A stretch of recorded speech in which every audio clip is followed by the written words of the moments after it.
hablar de esto. Entonces vamos a empezar a entrar en un mundo un poco tipo práctico, tipo taller, de tal manera que inicialmente se trabaje con equipos organizados por ustedes y que luego de esta primera parte vayamos a hacer directamente trabajos grupales en cada clase. Yo les voy a empezar a plantear un problema, ustedes lo resuelven como un grupo, suben la solución, nos conectamos y discutimos respecto a las soluciones y vemos cuál está mejor que otra. Entonces esa dinámica va a permitir que de alguna manera vayamos cometiendo errores, verificando dónde los hemos cometido y empezar a mejorar para las siguientes. ¿Okay? Vamos a empezar con unas diapositivas. Las he publicado de cualquier manera. Ya tienen todo esto publicado. Nos va a dar ciertas pautas sobre lo que queremos trabajar.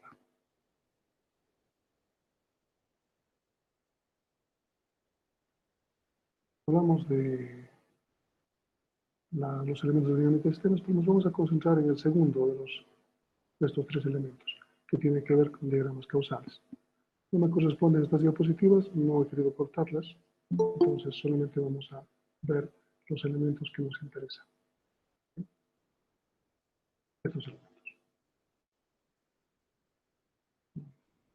Vamos a tener que cortar esto, están entrando todavía.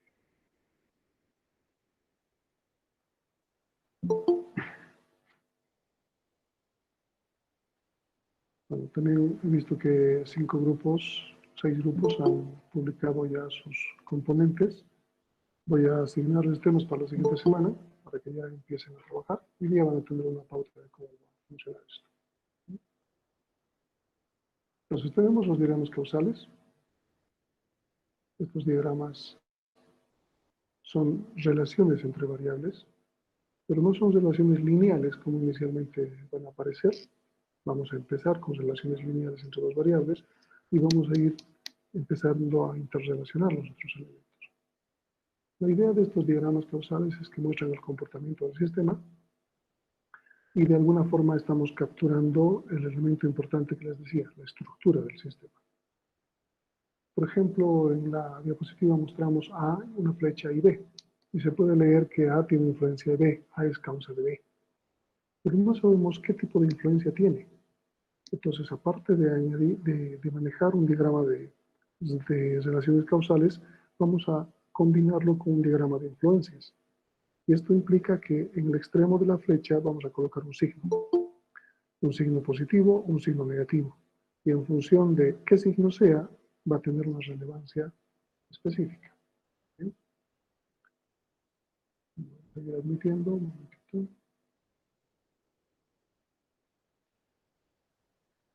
Entonces, les decía, tenemos un signo positivo, por ejemplo, en el segundo ejemplo. A influencia en B, pero positivamente. Y en el tercer ejemplo tenemos que A influencia en B negativamente. ¿Cómo podríamos entender este tipo de influencias positivas o negativas? ¿Alguien puede decirme?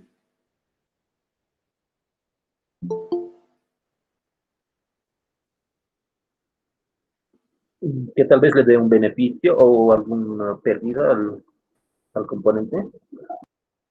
Ya, otro. ¿Cómo se pueden entender estas influencias positivas o negativas? Que son dependientes también sería una de la otra. Ya. O también que son subsistemas de un sistema mayor. No tanto eso. ¿Qué más?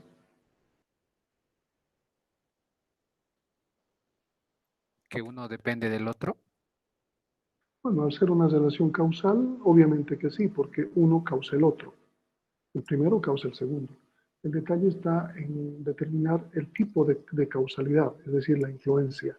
Si es una influencia positiva o es una influencia negativa. ¿Cómo se lee, cómo se interpreta esta influencia? En la influencia negativa puede ser un cuello de botella. No. Cuando se dice influencia negativa, no significa que estamos mostrando que es una mala influencia. Y al decir positiva no estamos mostrando que sea una buena influencia. Entonces, tal vez el término en español nos da una mala interpretación.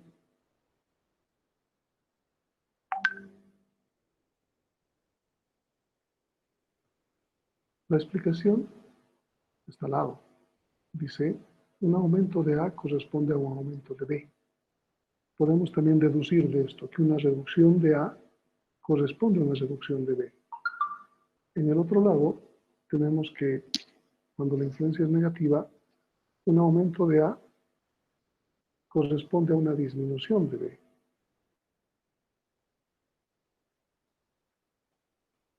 O un decremento de A va a corresponder a un aumento de B. Entonces, ¿cuál es la idea de interpretar las influencias? La positiva va en el mismo sentido. La negativa va en sentido contrario. Vamos a ver más ejemplos de esto. Existe lo que les había dicho, la relación causal y la correlativa. La correlativa puede haber de alguna manera no causalidad, pero existe algún tipo de relación. Es decir, cuando hay más de dos variables interconectadas, la variable que no está directamente conectada a la segunda puede tener algún tipo de una influencia correlativa. La relación causal normalmente se define entre dos elementos. Hemos visto también, y vamos a volver a revisar, esta es simplemente una aproximación a lo que va a ser el tema, no es otra cosa. Creo que ya no está entrando, así que vamos a hacer una idea. Hemos hablado de un bucle de alimentación positiva. Hemos hablado de esto cuando hemos visto los ladrillos sistémicos, pero aquí vamos a empezar a ver en términos de modelamiento causal. Se llama efecto bola de nieve. El efecto bola de nieve es... un momentito, por favor. Llamando.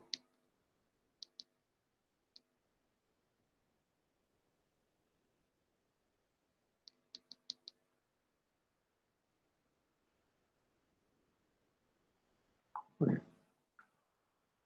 Fíjense que la relación de ciclo positivo no lo estoy marcando en términos de muchos elementos. Solo es A y B. A influencia y B influencia A. ¿Cómo deberían ser las influencias, positivas o negativas, para que sea un ciclo positivo? ¿Alguna idea?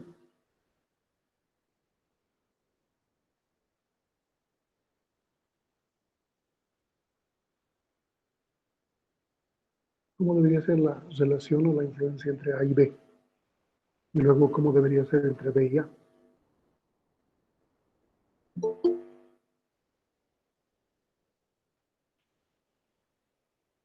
¿Una idea?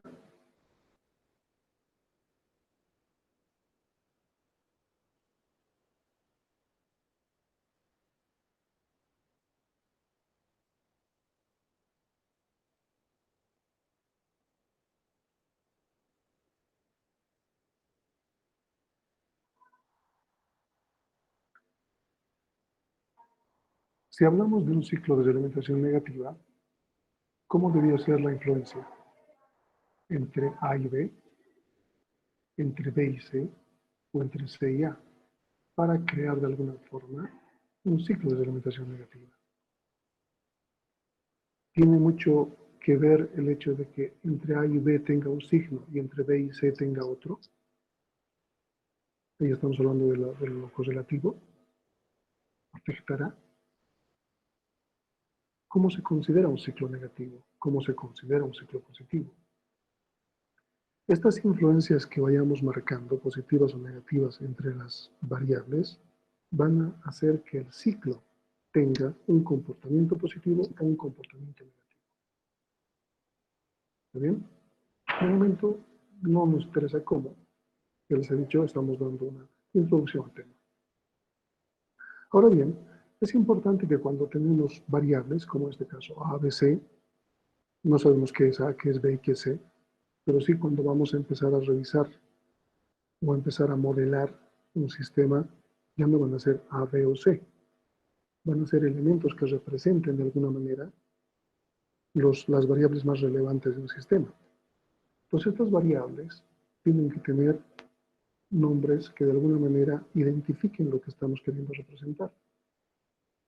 Estas variables pueden ser cualitativas o pueden ser cuantitativas. Podemos modelar fácilmente un sistema físico o un sistema social. En el sistema físico seguramente nuestras variables van a ser cuantitativas y en el sistema social pueden que sean cualitativas.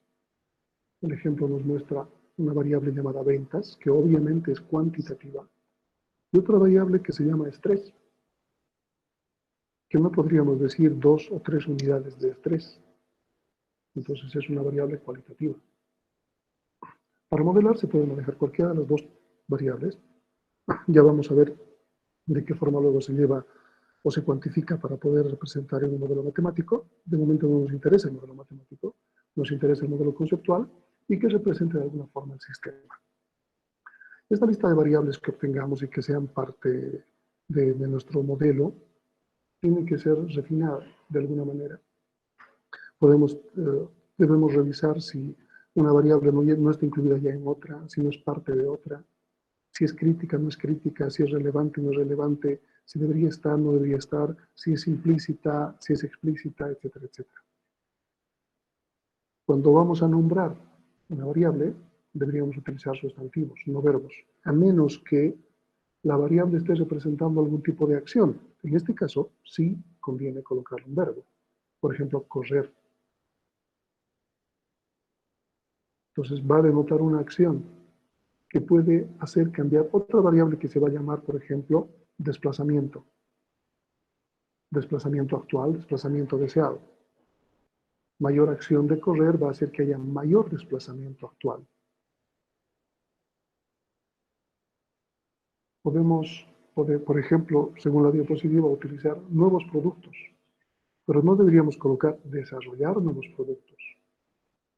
Porque cuando vayamos a ver las influencias, vamos a decir, más nuevos productos provoca tal cosa, menos nuevos productos provoca tal cosa. Pero vamos a poner más desarrollar nuevos productos provoca algo o menos desarrollar. Entonces, cuando se está analizando la influencia entre dos variables, estos términos son importantes para entender esa causalidad de influencia. Por ejemplo, nos dice que ganancias es un término adecuado, pero ser rentable no. Más ganancias provoca X, menos ganancias provoca Y. Más ser rentable provoca X, menos ser rentable provoca Y. Entonces, esos términos son muy importantes cuando vamos a definir la causalidad entre las variables. Se tienen que utilizar nombres más neutrales o positivos. Por ejemplo, satisfacción en el trabajo y no colocar inconformidad con el trabajo. Podría representar lo mismo, pero al momento de buscar las relaciones, las influencias van a ser contrarias. Por ejemplo, si digo más satisfacción al trabajo provoca un signo positivo en algo, no puedo decir más inconformidad con el trabajo provoca un signo positivo. Más bien debería ser más inconformidad con el trabajo va a provocar un signo negativo como influencia. Se dan cuenta de cómo un simple término puede representar o una influencia positiva o una influencia negativa de por sí. Entonces es importante utilizar nombres neutrales o positivos. Moral en el recurso humano y no mala vibra. Entonces es muy importante los términos que utilizamos. ¿Está bien? ¿Alguna duda sobre hasta esta parte?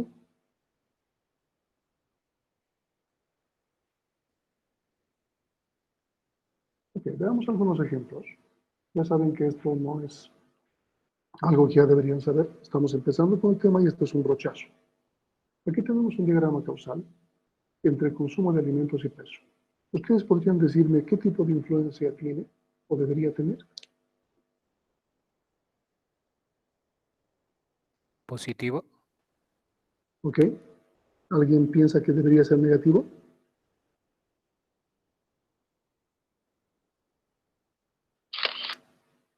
Mayor consumo de alimentos, mayor peso. No significa que porque los dos signos más estén en ambos lados se deba colocar de esa manera. Simplemente está representando el hecho de más consumo de alimentos, más peso. Pero también podríamos entender menos consumo de alimentos, menos peso. Entonces estamos yendo a la definición de lo que es una influencia positiva. Va en el mismo sentido. Si uno rebaja, la segunda rebaja. Si la primera aumenta, la segunda aumenta. ¿Está claro eso? ¿Cuál debería ser la influencia entre estas dos variables? Si tenemos una mayor oferta, ¿qué pasa con la demanda? Menor demanda. ¿Qué piensan los demás? ¿Está bien? Si hay una mayor oferta, incrementa la demanda. ¿Qué pasa si ustedes van a prepararse para el examen de dinámica de sistemas? No tienen que estudiar, tienen que prepararse, tienen que practicar. En esta materia les había dicho, no van a probar estudiando. Y peor, una noche antes. Es un proceso de práctica, de hacer que su pensamiento cambie. Entonces, prepararse para el examen de dinámica de sistemas versus el resultado, su nota. ¿Influencia positiva o negativa? Positiva. Positiva. Entonces, mayor preparación para el examen, vamos a obtener un mayor resultado. ¿Bien? ¿Qué pasa con la población y el recurso per cápita? Lo que se puede repartir entre una población. ¿Qué pasa si la población decrementa, por ejemplo?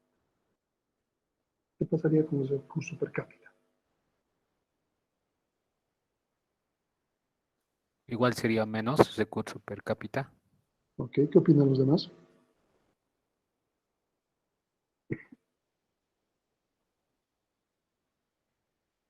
No hay opiniones.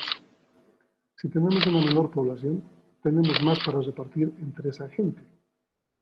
Por ejemplo, Bolivia tiene una población de 11 millones, más o menos, y tenemos recursos para repartir. ¿Qué pasa si nuestra población al año fuese 20 millones y tenemos el mismo recurso para repartir?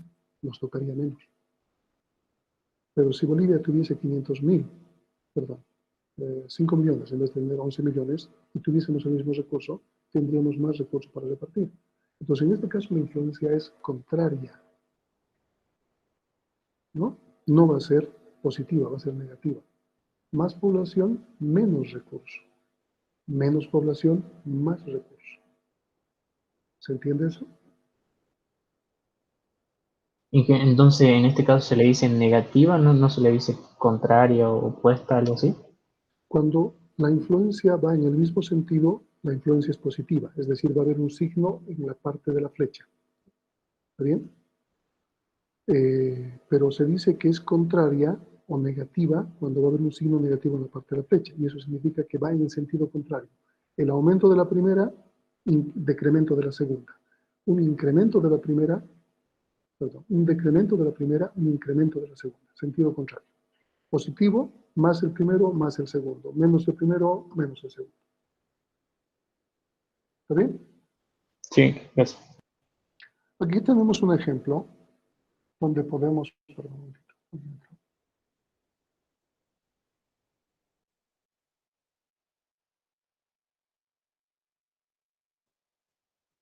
Tenemos un ejemplo que relaciona ya no dos variables. Tenemos tres variables que se están interrelacionando. ¿Cómo podríamos entender si hay más nacimientos? ¿Qué pasa con la población? Aumenta. Aumenta. Entonces el signo sería una influencia positiva. Si hay más población, ¿qué pasa con los nacimientos?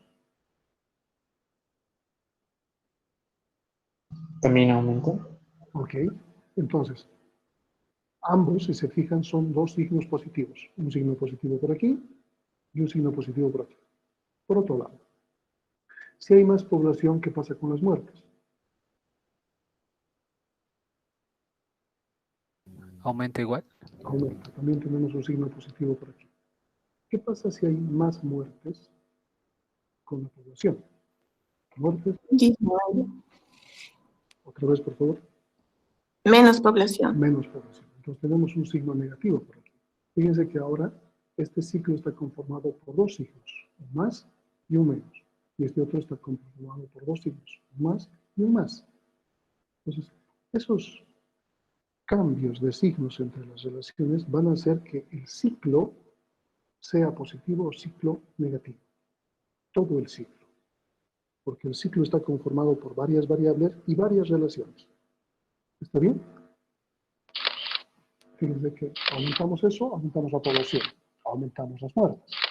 Pero la población también aumenta los nacimientos. Sin embargo, las muertes decrementan la población.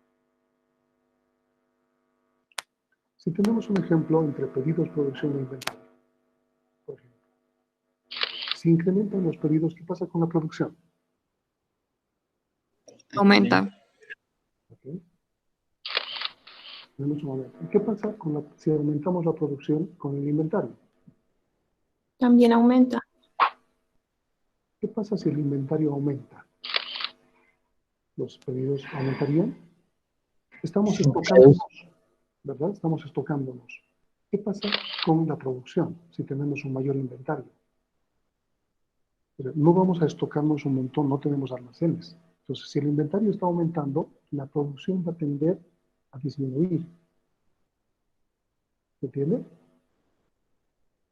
Ahora, lo que quiero que entiendan, que cuando tenemos varias relaciones de variables, como en este caso 3 variables, no hay la transitividad.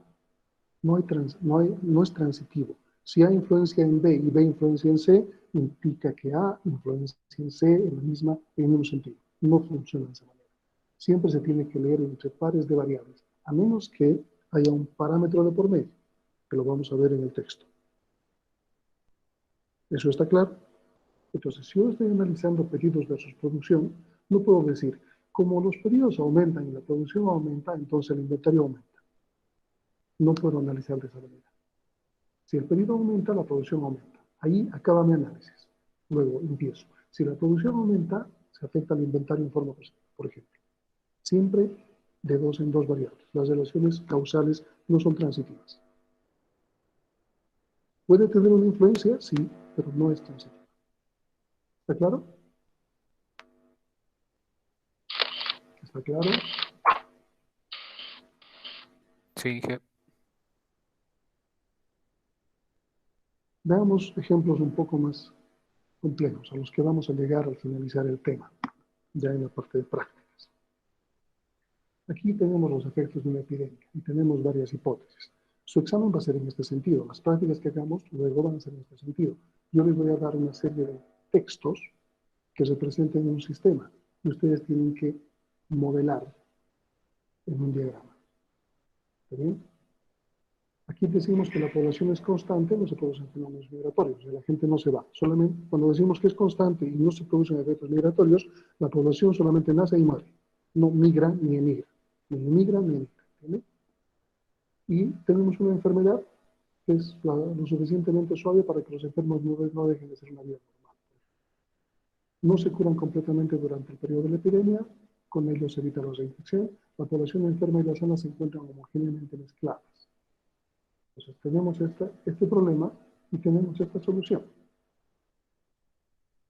El problema y aquí el modelo que lo representa. Fíjense que tenemos una población sana y esta población sana en función de una población enferma, el flujo de contagio. Quiero que se fijen en esta variable. Esta variable está alimentada por otros dos elementos. El flujo de contagio se conforma de población enferma y de población sana. Entonces, la población sana relacionada con la población enferma va a generar un flujo de contagio. Esto está muy de moda en esta época con lo que se llama distanciamiento social, ¿verdad? Si nos alejamos de la población enferma, no nos vamos a enfermar, es fácil, es simple. Pero en este caso estamos hablando de una población enferma que se relaciona con una población sana. Por lo tanto, va a haber un flujo de contagio. Y este flujo de contagio va a hacer que la población enferma se incremente. Estamos tratando de encontrar la solución para este problema. ¿Está bien? No vamos a discutir los pormenores, ya les he dicho, es nuestro vistazo general y a lo que nos estamos enfrentando en este nuevo tema. Hablemos de la Casa de las Ballenas. La idea es tratar de estudiar la evolución de una determinada población de ballenas y que tenemos una, si quieren, una relación causal simple en el sentido de que las ballenas nacen, las ballenas mueren de forma natural, pero también vamos a introducir un elemento adicional. La caza o pesca, va a depender de si lo consideramos mamíferos o peces, ¿no? Que van a hacer que la población de ballenas también disminuya. ¿Está bien? Pues vamos a tener dos tipos de muerte, la muerte natural y la muerte por pesca. Por ejemplo. Aquí tenemos el diagrama causal, el modelamiento causal, que representa este problema. Por un lado, la población de ballenas, tenemos que los nacimientos, y hemos visto antes en un ejemplo, van a incrementar de alguna forma su población, las muertes naturales van a decrementar su población, y la muerte por pesca también va a decrementar su población. Entonces, aquí fíjense que no estamos hablando de un solo ciclo aislado, sino vamos empezando a representar sistemas. El caso de inventarios, bueno, aquí no está planteado el problema, pero es obvio lo del inventario, es una producción, les he mostrado hace rato ya el problema, hay una demanda, hay un inventario almacenado y va a provocar una producción mayor o una producción menor en función del tipo de pedidos, etcétera, etcétera. Entonces, podemos ir representando varios tipos de ejemplos y vamos a tener estos tipos de comportamientos. ¿Dudas? ¿Preguntas? Esto es lo que vamos a hacer a partir del día. Parece interesante, ¿verdad? No se preocupen si no han entendido mucho, o sea, si les falta cosas por entender, vamos a empezar a trabajar en esto a partir de ahora. Entonces le llamamos modelamiento causal.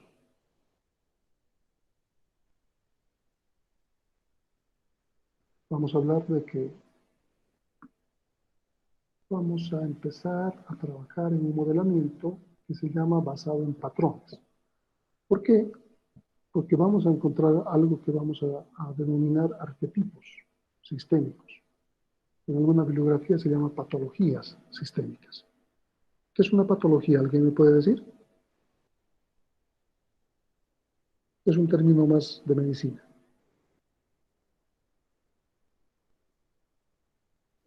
¿Padecer alguna enfermedad o ser, ¿cómo se dice? Algo así. Ok, tiene que ver algo con enfermedades, ¿está bien? O sea, tiene que ver con el comportamiento que se presenta algún tipo de enfermedad. Por ejemplo, para el COVID nos han dicho que la patología vendría a darse por fiebre alta, dificultades de respirar. O sea, nos están dando los elementos o los patrones que van a enmarcarnos dentro de una enfermedad. ¿Ya? Eso es una patología. Pasa lo mismo con los sistemas. Peter Senk, en su libro La Quinta Disciplina, ha definido 10 comportamientos típicos, arquetipos, o 10 patologías que sufren los sistemas. Los sistemas también se enferman, es una forma de que Peter Senk ha mostrado esto. Y entonces, como tenemos un esquema básico, es decir, los síntomas de una enfermedad, vamos a poder determinar fácilmente una patología o un arquetipo. Un arquetipo se llamará adicción, el otro arquetipo se llamará efectos a corto y largo plazo, un arquetipo se llamará escalada. Entonces ya tenemos identificados, es como tener identificadas enfermedades. Y lo único que tenemos que hacer nosotros es tratar de modelar el sistema encajonado en ese arquetipo. Ese arquetipo nos va a decir, este arquetipo está constituido por 2, 3, 4, 5 variables. Entonces tenemos que buscar el sistema que se adecue al arquetipo. Por eso se dice, es una forma de modelar basada en patrones. No es libre todavía. No vamos a inventarnos cosas y vamos a aumentar cosas. Nos estamos basando o estamos encajonando nuestro pensamiento pensando en relaciones que tienen que ver con esos arquetipos. Esa es la idea de este tema. Ya en el tema posterior, es decir, hablando de la dinámica de sistemas como tal, la modelación es libre y tiene que ver con que representemos el comportamiento de cualquier sistema. Ahora tenemos que encajonarnos un poco. Es una buena aproximación para empezar a ejercitar la mente. no dejarlo libre todavía, sino poder empezar a encajonarnos en patrones. ¿Está bien? Como justamente el texto dice, es una aproximación al mundo de la modelación. Es la forma más simple de aproximarnos a modelar sistemas. Este modelamiento, que son diagramas causa-efecto más diagramas de influencia, ya les he explicado esto, a estos dos tipos de diagramas le llamaríamos modelamiento causal, es un lenguaje sistémico que nos va a permitir determinar estructuras. Vuelvo a repetir, las estructuras no es otra cosa que las interrelaciones entre las variables. Eso es una estructura. ¿Para qué definimos estructuras? Para simular comportamientos. En esta etapa no vamos a simular comportamientos en computadora todavía.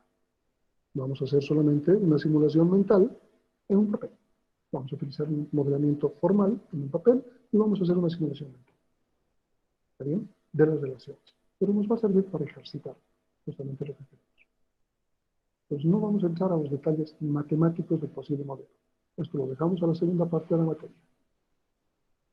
Pero, sin embargo, nos va a permitir generar un conocimiento del problema complejo.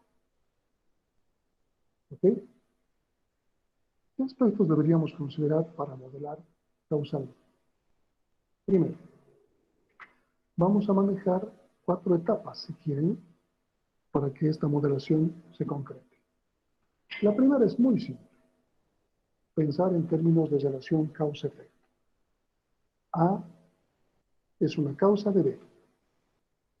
¿De qué forma se genera esta causalidad? Vamos a llamarle A influencia, en vez de decir que es causa, influencia en B de una forma positiva o negativa. Pues vamos a ir un poco más allá de la causalidad. El segundo elemento es relacionar más de 2 variables, 2 o más variables, y no considerar solamente relaciones lineales, es decir, que voy a tomar en cuenta cómo A influencia en B, sino cómo también cómo B influencia en A.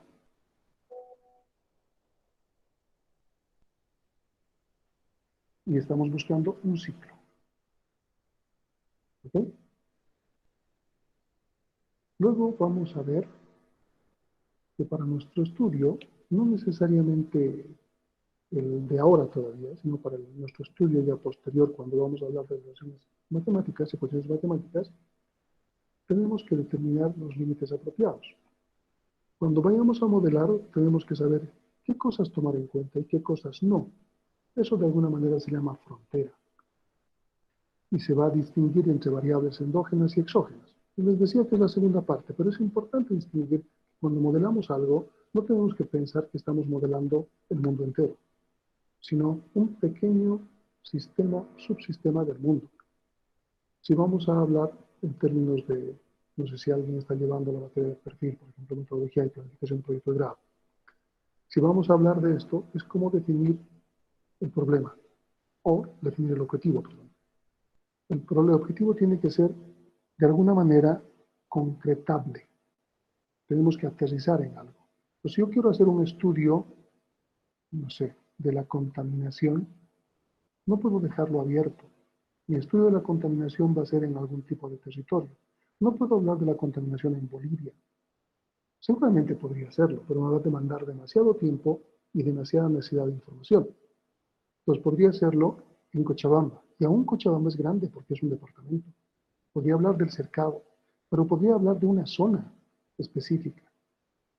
Entonces estoy cerrando cada vez más la frontera de mi estudio. Y eso es importante porque estamos determinando los límites para definir qué cosa está dentro y qué cosa está fuera. Y de ahí consideramos los elementos relevantes de los que están dentro. ¿Ok? Una vez que se hace eso, también es útil, ya saben, para la segunda parte. Estos dos elementos son más para la segunda parte, pero son importantes cuando empezamos a pensar en modelos. Elegir las adecuadas unidades de tiempo y retardo. Hemos hablado sobre lo que eran las demoras, los retardos, y les he dado un ejemplo de las tortugas, estudiar la población de tortugas y estudiar la población de moscas, ¿se acuerdan? Una de ellas era retardo. ¿Cuál era? cuando escogíamos mal la unidad de tiempo? ¿La de las tortugas o de las moscas tenía retardo?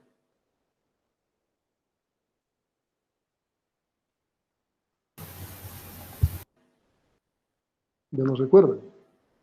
El de las moscas, ¿no? Porque No, vivía menos del no. tiempo. De las moscas elegíamos mal la unidad de tiempo, hemos escogido unidad de tiempo años, ¿se acuerdan? Lo que está ocurriendo es pérdida de información. En un año ha pasado un montón de moscas, millones de moscas, y no las hemos tomado en cuenta. Eso es pérdida de información. Pero si escogemos unidad de tiempo día para la población de tortugas, es diferente. Ahí hay un retardo, porque para que ocurra un evento en las tortugas que viven mucho tiempo, por ejemplo, que tengan crías, nuestro modelo va a tener que ciclarse demasiadas veces para generar un evento. Entonces ahí tenemos un retardo. Eso es diferente. Entonces elegir la unidad de tiempo adecuadamente es muy importante. Empecemos con la primera. ¿Alguna duda hasta ahí? ¿Alguna duda? Aparentemente esto nos va a tomar no solamente esta clase, sino también la clase siguiente. Entonces, prácticamente a partir del día jueves ustedes empezarían con sus exposiciones. Vamos a empezar con el primero. Pensar en términos de relaciones causa-efecto. ¿Bien? Entonces, vamos a pensar en elementos o la causalidad de variables, entre dos variables, pero también vamos a buscar la influencia de una variable sobre la otra. Y la influencia se va a reflejar con un signo, positivo o negativo, que va a determinar de alguna manera el tipo de influencia. Les había anticipado que un signo positivo lo que significa es que hay un mismo sentido entre las dos variables. Si uno aumenta, el otro también aumenta. Si uno disminuye, el otro también disminuye. Esa es la mejor forma de entender una influencia positiva. Una influencia negativa se entiende porque ambas van en sentidos contrarios. ¿Qué significa? Si la primera aumenta, la segunda disminuye. Si la primera disminuye, la segunda aumenta. Es más fácil entenderlo en ese sentido. Bien, por ejemplo, aquí tenemos que A influencia en B en forma positiva. Y un ejemplo nos puede dar utilizar los términos presa-predador. ¿Cómo se lee esta relación? ¿Alguien me puede decir?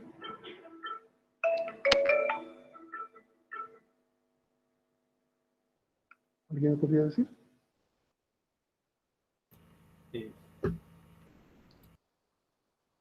Sería más presa y más predador. Ok, Positiva. ya, pero también podría ser menos presa. ¿Y qué pasaría en ese caso? Menos predador. Ok, denme un segundo, por favor.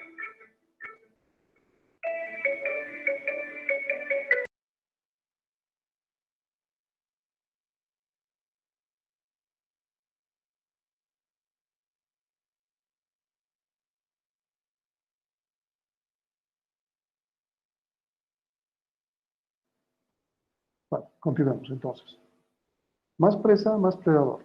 Menos presas, menos predadores. Entonces, si hay más, no sé, conejos, van a existir más zorros. Si hay menos conejos, van a existir menos zorros. Esa es la idea del ejemplo y de la influencia. Si vemos la influencia negativa, A influencia en B de forma negativa, podríamos encontrar el mismo ejemplo, pero con la relación diferente. ¿Cómo se lee ahora?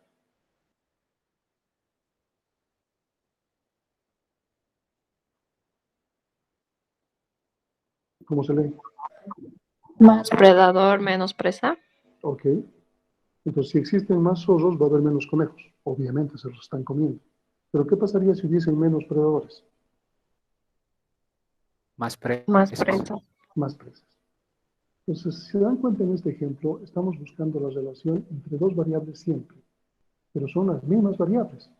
Entonces, fácilmente podríamos armar un ciclo. ¿Se dan cuenta? Ok. Quiero ejemplos de estas influencias positivas.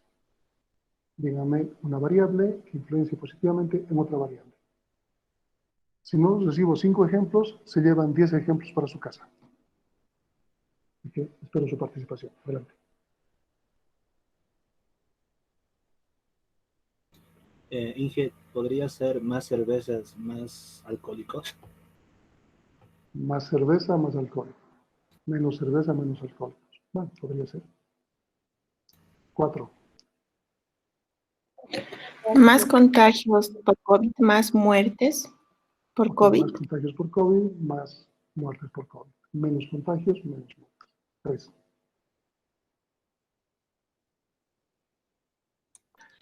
3. Mayor cantidad de gimnasios, mayor cantidad de personas que hacen ejercicio. No sé si hay la relación directa, pero sí, podría ser. O sea, más gimnasios, más gente que hace ejercicio. Menos gimnasios, menos gente que hace ejercicio. 2. Más estudiantes, más docentes. No sé si hay una relación directa, o sea, porque serían menos estudiantes, menos docentes. Vamos a suponer que tenemos una norma de que cada clase debe tener 50 o 40 alumnos, ¿ok? Entonces, en ese caso, si hay muchos más estudiantes, van a tener que generarse más docentes. En ese sentido, así funciona. 1. Más estudiantes, más profesionales. Ya podría ser más estudiantes, más profesionales, menos estudiantes, menos profesionales. Porque si no se estudia, no se es profesional. Veamos ahora la relación negativa. 5 ejemplos.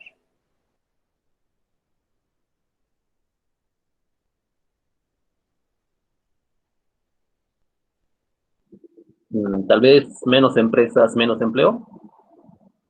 Si fuese eso, es relación positiva. Ah, sí, pero.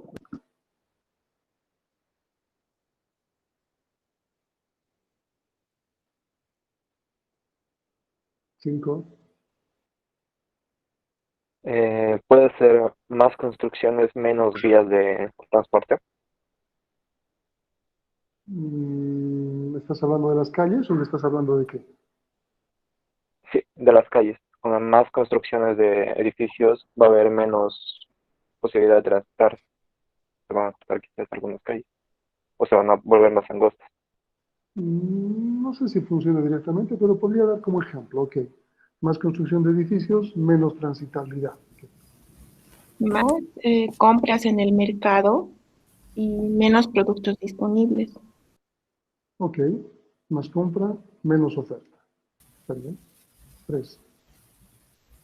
Mayor automatización en fábricas, menor cantidad de empleos. Está bien, o sea, cuanto más automatización haya, menos espacios para la gente hay. Nos faltan 2. ¿Podría ser más edificaciones, menos bosques? Ya, estamos deforestando, ok, está bien. 1. Más educación, menos delincuencia. Sí, también podría darse. El ejemplo anterior tiene que ver con las quemas, ¿no? ¿Se han dado cuenta? Había una ley que habilitaba las quemas para chequeos y para expandir territorio, y es lo que han tomado en cuenta en el Oriente, y lamentablemente tenemos tantas quemas. Entonces, obviamente, si estamos deforestando, estamos tendiendo a expandir los lugares donde vamos a vivir, o sembrar, o etcétera, etcétera. Entonces, es una influencia negativa. Ya saben, cuando hablamos de influencia negativa o positiva, no estamos hablando de lo bueno que es o lo malo que es. Simplemente estamos hablando de que va en el mismo sentido o va en sentido contrario. Me imagino que se ha entendido esa parte. ¿Está bien? ¿Se acuerdan que les he dicho que ahora se puede relacionar también con parámetros? Vamos a ver. En este ejemplo, ¿cuál de estos es un parámetro?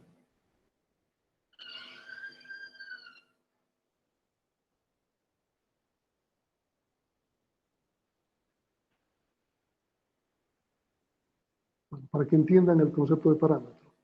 ¿Cuál de estos es una constante? La gravedad. La gravedad. Ahora es más fácil de entender, ¿verdad? La gravedad, ok. Pero existe en el mundo, en el universo que conocemos, muy pocas constantes universales. ¿Cuáles son?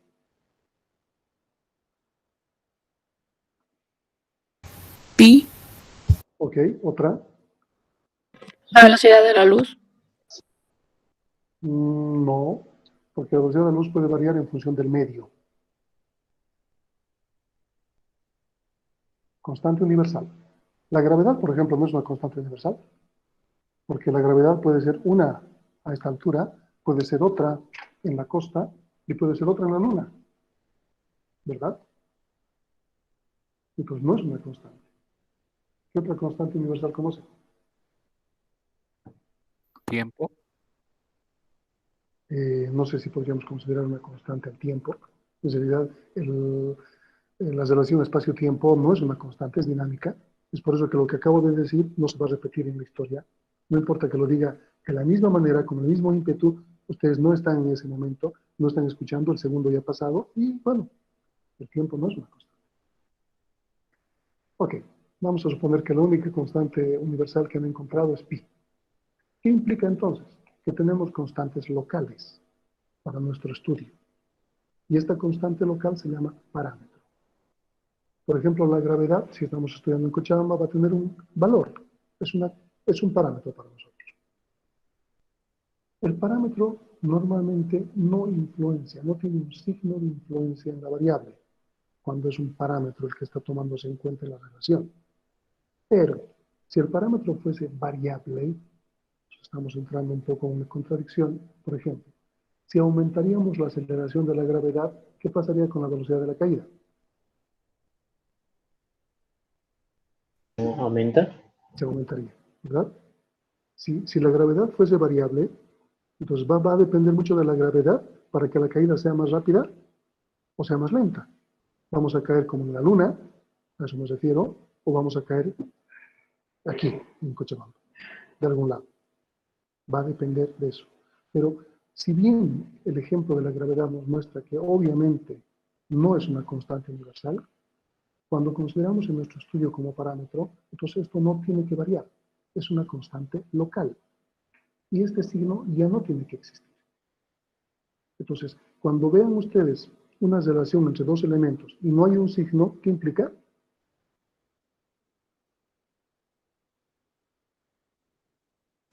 Que uno es un parámetro. Que el primero es el parámetro. Exactamente. También podría considerarse con un parámetro que tenga una influencia negativa. Por ejemplo, esto tiene que ver con un ejemplo anterior. La superficie de un pueblo, Bolivia, tiene una extensión territorial. Esto incide en la densidad.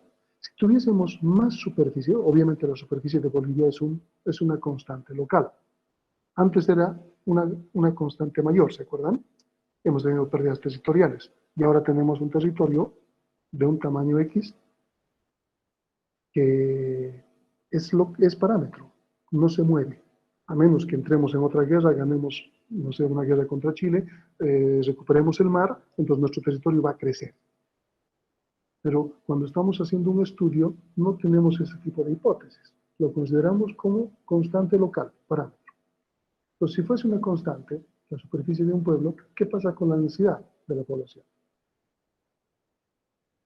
¿O qué pasa si fuese variable? Si incremento la superficie de un pueblo, Bolivia en vez de tener 10.000 kilómetros cuadrados, tiene 20.000 kilómetros cuadrados. ¿Qué pasa con la densidad?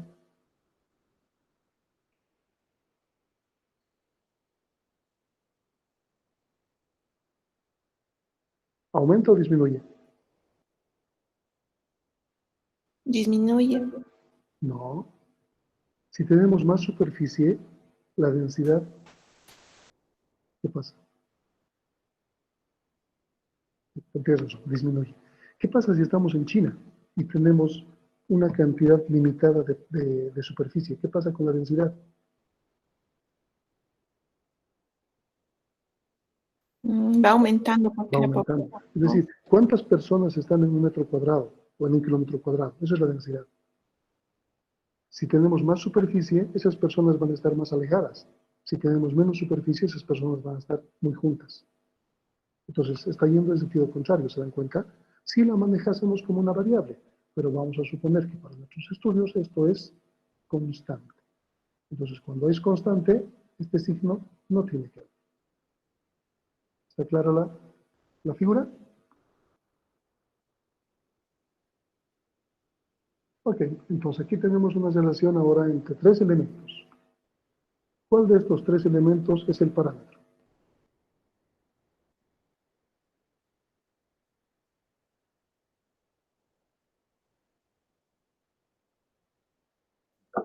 La tasa de natalidad sería. La tasa de natalidad, claramente porque no hay un signo que relacione un tipo de influencia. Pero ¿cómo se lee esta interrelación de tres elementos?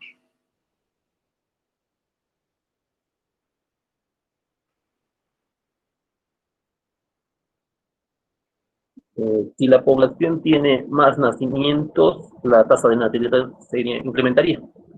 No.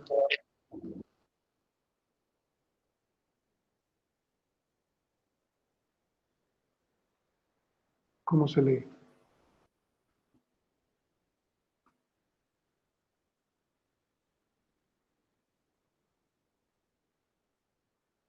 Sería más población, más nacimientos, y más nacimientos, más tasa de natalidad. No. Están haciendo lo que no deberían hacer. Transitividad.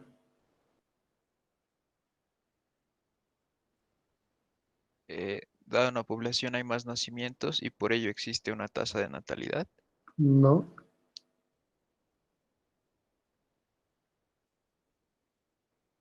¿Cuál es la función de un parámetro?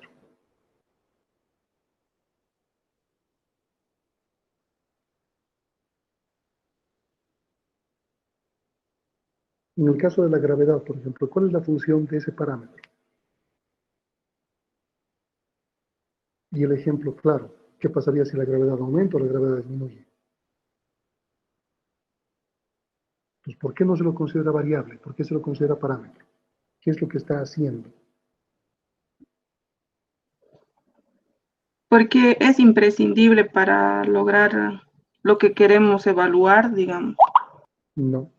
Bueno, es imprescindible, sí, pero está efectuando algún tipo de función, trabajo. ¿Cuál es su trabajo? Delimitar la velocidad de caída en el caso anterior. Exactamente, delimitar, limitar, filtrar. Esa es la función del parámetro. Ahora bien, bajo esa consideración, ¿cómo se leería esta relación?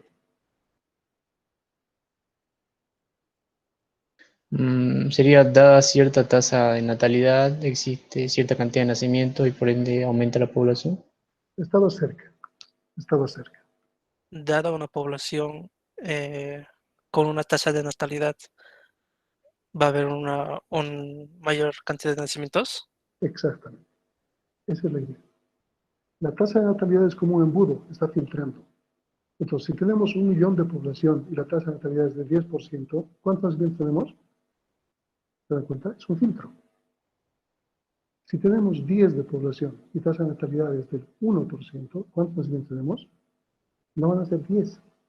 Se está filtrando, es un embudo, es un catalizador. Los parámetros están filtrando. Y la forma de relacionar es la variable interrelacionada con el parámetro nos da esta influencia en esta otra variable.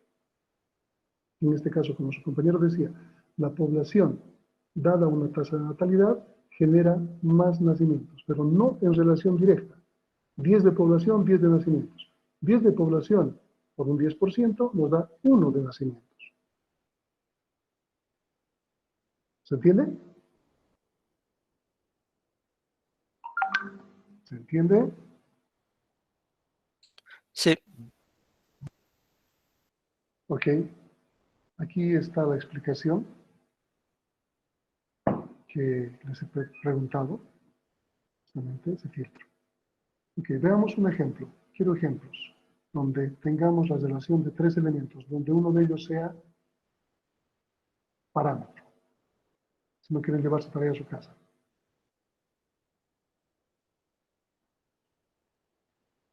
¿Qué elemento entraría aquí? En vez de población, en vez de nacimientos y en vez de tasa de natalidad.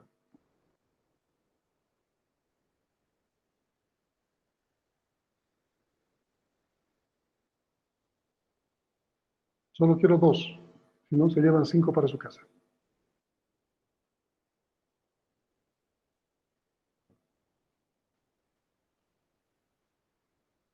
Inicio puede ser la restricción vehicular como parámetro. La población sería, no sé si la población debería ir con transporte. Restricción vehicular. Y aquí tenemos transporte. Sí, el transporte en total. ¿Y cuál sería la variable que se va a obtener?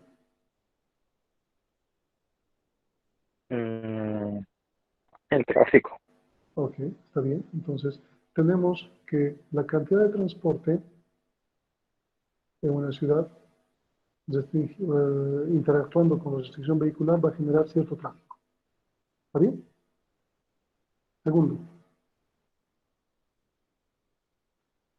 Podría ser, Inge, preuniversitarios, cantidad de universitarios aceptados en la universidad, darían universitarios. Aquí tenemos preuniversitarios, aquí tenemos universitarios. ¿Y cuál sería el filtro? El número límite de admisión. Entonces tendríamos una admisión límite. Pero en realidad no es la forma en la que nosotros medimos. ¿Cuál es la forma en la cual que los preuniversitarios se convierten en universitarios? Examen de ingreso. Exactamente. Entonces el examen de ingreso va a hacer que filtremos que todos los preuniversitarios no sean universitarios, sino una cantidad de X. En este último examen creo que había como 2000 y han entrado como 300. Pues hay un filtro. Hay un filtro. Esa es la idea. Parece que se ha entendido. ¿Dudas? Hasta ahí. La primera no tiene tarea. ¿Dudas? Ok, el día martes vamos a continuar haciendo esto. Necesito que ya empiecen a pasar nombres. A los que ya me han pasado nombres, para el martes ya van a tener asignación. No lo van a decir, no van a defender todavía el martes, probablemente sea el jueves, en función de lo que vayamos avanzando. ¿Está bien? Está bien. ¿Alguna duda? ¿Algo no esté claro?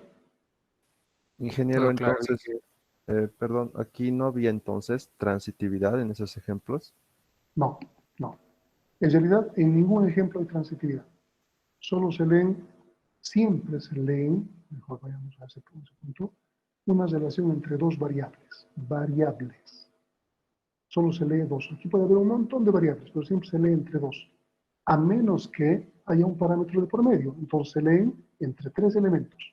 Dos variables y un parámetro. Solo en ese caso. Pero normalmente se leen entre dos variables las relaciones. Entonces, si aquí incrementamos, por ejemplo, nacimientos, va a hacer que haya más población. Cuando leamos, estamos leyendo. La población relacionada con la tasa de natalidad genera más nacimientos. Luego leemos aparte. Más nacimientos generan más población. No tiene nada que ver con los demás elementos. Esa sería la forma correcta de leer un modelo de este tipo. ¿Está claro? Sí, gracias, ingeniero. Ok. Muy bien, si no hay más dudas, entonces... Inge, una consulta, bueno, ya no es con respecto al tema, sino que veo que somos 40 conectados o 39, no sé. ¿Aumentaría el tamaño de los